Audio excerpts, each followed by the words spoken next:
మనలో చాలామంది ఒక్కొక్కసారి మన మనోవేగాలకి బందీ అయిపోతామండి. ఏ విధంగా అంటే ఒక 2 విధాలుగా మనసు అనేది మనల్ని బందీ చేస్తుంది.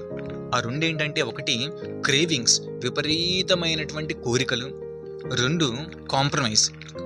ఏ కోరికొచ్చినా కానీ అదేముందిలే, అది మనకు తీరదులే అని అన్నిటికీ కాంప్రమైజ్ అయిపోవడం. సో ఈ 2 కూడా పెండులానికి 2 చివరి లాంటివి.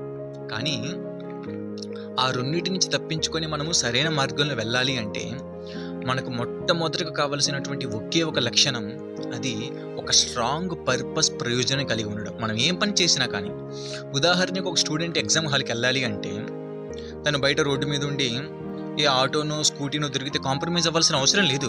ఒక మంచి కారు దొరికితే అందులో లిఫ్ట్ అడిగి తొందరగా వెళ్ళొచ్చు.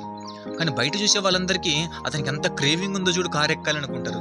ఎస్, తనకు క్రేవింగ్ ఉంది, కానీ ఆ క్రేవింగ్ అనేది, తనకి విపరీతమైన కోరిక అనేది ఎగ్జామ్ హాల్కి తొందరగా వెళ్ళాలని.